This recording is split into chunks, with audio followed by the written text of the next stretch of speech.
Hello friends, welcome back to my YouTube channel. মই অনুৰাগ শৰ্মা আপোনালোক সকলোকে পুনৰবাৰ স্বাগতম জনাইছো মোৰ YouTube চেনেলটোলৈ। আজি মই আপোনালোকৰ সন্মুখত এটা নতুন ভিডিঅ' উপস্থিত হৈছো আৰু আজিৰ ভিডিঅ'টোত মই আপোনালোকৰ সৈতে শ্বেয়াৰ কৰিম এটা ৰিক্ৰুটমেণ্ট নটিফিকেশ্যন আৰু সেই ৰিক্ৰুটমেণ্ট নটিফিকেশ্যনটো আহিছে ইণ্ডিয়ান ৰেলৱেৰ ফালৰ পৰা railway protection force sub inspector recruitment total 452টা সাব ইন্সপেক্টৰ পোষ্ট ওলাইছে আৰু লগতে আপোনালোকৰ আৰু এটা ভেকেন্সি আছে আৰু হেতু হ'ল ৰেলৱে প্ৰটেকশ্যন ফ'ৰ্চৰ কনিষ্টেবলৰ ভেকেন্সি আছে 4200 4208টা পোষ্ট ঠিক আছে মই আপোনালোকৰ পোষ্টৰ ডিটেইলছখিনি মই এবাৰ জনাই দিছো আপোনালোকে এবাৰ চাই লওক ভিডিঅ'টো তো ইয়াতে 452টা সাব ইন্সপেক্টৰ পোষ্ট আছে ইয়াতে লাষ্ট ডেট অফ এপ্লিকেশ্যনটো হ'ল 14th মে 2024 14 মে লৈকে আছে ইয়াতে 452 post of sub inspector executive ওলাইছে ministry of railway government of Assam government of ইণ্ডিয়াৰ আৰু ইয়াতে দেখিছে railway protection force and railway protection special ফ'ৰ্চৰ আণ্ডাৰত মেল কেণ্ডিডেটছৰ কাৰণে ভেকেন্সি আছে 384 ফিমেলৰ কাৰণে 68টা level 6 of 7 pay commission pay matrix with initial pay of 35400 and allowance ঠিক আছে তো বেচিক পে 35400 হয় তো ইয়াতে বেচিক পেটো ভালেই চেণ্ট্ৰেল গভৰ্ণমেণ্টৰ হয় এডভাৰটাইজমেণ্ট নাম্বাৰটো দিয়া আছে আৰু কাৰোবাৰ যদি কিবা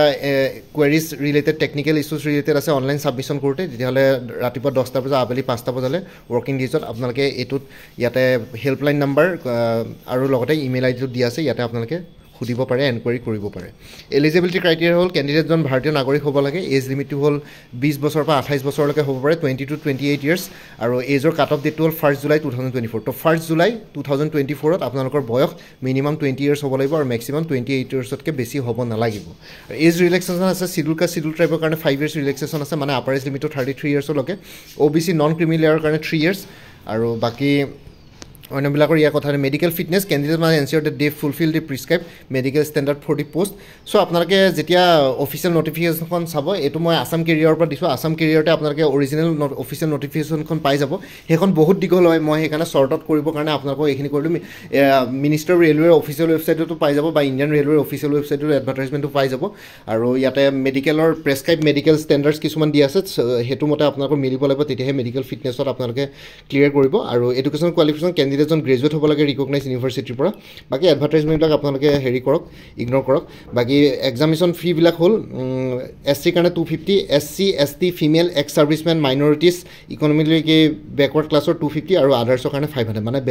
বেচিকলি জেনেৰেলখিনি 500 টকা বাকীখিনি 250 টকা online fee payment through internet banking কৰিব পাৰে ডেবিট ক্ৰেডিট কাৰ্ড ইউজ কৰিব পাৰে UPI ইউজ কৰিব পাৰে আৰু চাৰ্জেছবিলাক থাকিব চাগে আৰু অনলাইন এপ্লাই কৰিবৰ কাৰণে RPF ৰিক্ৰুটমেণ্ট পৰ্টেলটোলৈ যাব অফিচিয়েল RPF ৰিক্ৰুটমেণ্ট পৰ্টেলটোত গ'লে মানে আপোনালোকে এপ্লাই কৰিব পাৰিব আৰু ইয়াতে ইমানখিনি আছে এইখিনি আৰু starting date of online submission হ'ল 15th এপ্ৰিল 2024 চ' আজিৰ পৰা ষ্টাৰ্ট হৈছে আৰু লাষ্ট ডেটটো হ'ল 14 মে 2024 মডিফিকেশ্যন উইণ্ড' তাতে কাৰেকশ্যন উইণ্ড' খুলি দিব 15 পৰা 24 মেৰ ভিতৰত চ' আপোনালোকে সেই সময়ছোৱাত কাৰোবাৰ যদি কিবা এপ্লিকেশ্যন ভুল হয় তেতিয়াহ'লে মডিফাই কৰিব পাৰিব আৰু ইয়াতে এপ্লিকেশ্যন লিংক চিং এইখিনি দিয়া আছে ইয়াতে যিহেতু এইটো ৱেবছাইট হয় চ' আপোনালোকে ডাইৰেক্ট যোনটো মই পৰ্টেলৰ কথা ক'লোঁ অকণমান আগতে RPF recruitment portal railway protection force recruitment portal তাতে গৈ পেলাই আপোনালোকে এপ্লাই কৰিব পাৰিব চ' এইখিনি হৈ গ'ল সাব ইন্সপেক্টৰখিনি সাব ইন্সপেক্টৰ এক্সিকিউটিভ আৰু এতিয়া কনিষ্টেবলৰ কথা কৈছোঁ কনিষ্টেবলৰ টোটেল পোষ্ট ওলাইছে 4208 এপ্লাই অনলাইনে কৰিব পাৰিব লাষ্ট ডেটটো একেই 14th মে 2024 চ' ইয়াতে দেখিছে পোষ্টৰ constable executive in railway protection force আৰু তললৈ যদি যাওঁ তেতিয়াহ'লে মেলৰ কাৰণে 3577টা পোষ্ট আছে ফিমেলৰ কাৰণে 631টা পোষ্ট ৰিজাৰ্ভ আছে level 3 7 pay commission pay matrix basic পেটো হ'ল 21700 প্লাছ এলাৱেন্সেছ আৰু বাকী হেল্পলাইনটো মই ক'লোৱেই ইয়াৰ আগৰ যোনটো সাব ইন্সপেক্টৰ দেখাইছিলোঁ তো এইটো হেল্পলাইন ফৰ কেণ্ডিডেটছ কিবা টেকনিকেল ইছ্যু পাই যদি অনলাইন ছাবমিশ্যন কৰে ইয়াতে এপ্লাই কৰিব পাৰিব আৰু RPF SI recruitment RPF constable recruitment তাতে যোনটো আপোনালোকৰ অফিচিয়েল ৱেবছাইট আছে তাতে গৈ পেলাই আপোনালোকে এডভাৰটাইজমেণ্টৰ ডিটেইলছ পাই যাব আৰু এপ্লাই কৰিব পাৰিব কেণ্ডিডেটজন ভাৰতীয় নাগৰিক হ'ব লাগিব এলিজিবিলিটি ক্ৰাইটেৰিয়াৰ কথা কৈছোঁ ইয়াতে আৰু লগতে আৰু যদি তললৈ যাওঁ তেতিয়া দিব কেণ্ডিডেটজনৰ বয়স 18 বছৰ বা 28 বছৰ হ'ব লাগিব আৰু এজৰ কাট অফ ডেটটো হ'ল 1 জুলাই 2024 1 জুলাই 2024 আপোনালোকৰ মিনিমাম বয়স 18 ইয়াৰ্ছ হ'ব লাগিব আৰু মেক্সিমাম 28 ইয়াৰ্ছতকৈ বেছি হ'ব নালাগিব এজ ৰিলেক্সেশ্যন আছে ST ST কাৰণে 5 ইয়াৰ্ছ OBC নন ক্ৰিমিলেয়াৰৰ কাৰণে 3 years plus for more details please check official নটিফিকেশ্যনত চেক কৰিব তেতিয়া আৰু ডিটেইলছ পাই যাব মেডিকেল ষ্টেণ্ডাৰ্ডৰ কাৰণে ফুলফিল কেণ্ডিডেটসকলে ফুলফিল কৰিব লাগিব প্ৰেছক্ৰাইব মেডিকেল ষ্টেণ্ডাৰ্ড 40 পোষ্ট যোনটো অফিচিয়েল এডভাৰটাইজমেণ্টখনত পাই যাব আৰু কনিষ্টেবলৰ কাৰণে আপোনালোকৰ কোৱালিফিকেশ্যন বিচাৰে 10 plus or equivalent from recognise board তো মেট্ৰিক পাছ বিচাৰিছে ইয়াতে অনলাইন এপ্লিকেশ্যন ফিটো হ'ল জেনেৰেলৰ কাৰণে 500 বাকী EWS minorities ex servicemen female SC ST কাৰণে 250 আৰু আপোনালোকে অনলাইন ফি পে'মেণ্ট কৰোঁতে internet banking debit credit card UPI এইখিনি বস্তু ইউজ কৰিব পাৰিব আৰু লগতে আপোনালোকে অফিচিয়েল এডভাৰটাইজমেণ্টখন যোনটো RPF ৰিক্ৰুইটমেণ্ট পৰ্টেলত যাব অফিচিয়েল RPF ৰিক্ৰুইটমেণ্ট পৰ্টেল বুলি গুগলত মাৰি দিব তাতে অফিচিয়েল এডভাৰটাইজমেণ্টটো পাব এলিজিবিলিটি ক্ৰাইটেৰিয়াসমূহ ডিটেইলছত আছে মই জাষ্ট ভিডিঅ'ৰ কাৰণে ইয়াত আপোনালোকক চমুকৈ দেখাই দিছোঁ আছাম কেৰিয়াৰৰ পৰা লৈ পেলাই starting date of online application 15th April 2024 last date of online submission 14 May 2024 আৰু সেই সময়ছোৱাত অনলাইন এপ্লিকেশ্যন কৰোঁতে কাৰোবাৰ যদি এপ্লিকেশ্যন যদি ভুল হয় তেতিয়াহ'লে মডিফিকেশ্যন উইণ্ড' এটা অ'পেন কৰি দিব 15 পৰা 24 May 2024 বাকী ইমানেই আছিলে এইখিনি জনাবৰ কাৰণে ভিডিঅ'টো বনালোঁ বাকী বহুতখিনি কৰ্চেছ এভেইলেবল আছে আপকামিং এক্সামছবিলাকৰ কাৰণে like Assam cooperative apex bank লিমিটেডৰ এছিষ্টেণ্ট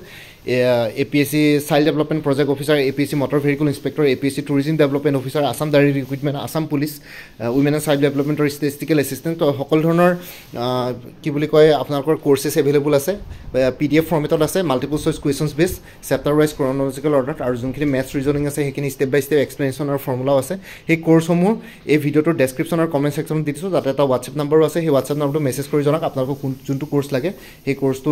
আপোনালোকে মোক ক'ব হোৱাটছএপত মেছেজ কৰি পেলাই যোনটো নাম্বাৰ দিয়া আছে এই ভিডিঅ'টোৰ ডেছক্ৰিপশ্যন আৰু কমেণ্ট ছেকশ্যন চেক কৰক তাৰপিছত আপোনালোকে কোৰ্চটোৰ বিষয়ে জানিব বিচাৰিলে কণ্টেণ্টছখিনি মই আপোনালোকক পঠিয়াই দিম লগতে পে'মেণ্টৰ লিংক দি দিম পে'মেণ্ট কৰাৰ লগে লগে আপোনালোকে হোৱাটছএপতে গোটেই কোৰ্চখিনি পাই যাব চ' এই ভিডিঅ'টোৰ ডেছক্ৰিপশ্যন আৰু কমেণ্ট ছেকশ্যন চেক কৰক আৰু যোনটো হোৱাটছএপ নাম্বাৰ দিয়া আছে সেইটো অনুগ্ৰহ কৰি কল নকৰিব সেইটো জাষ্ট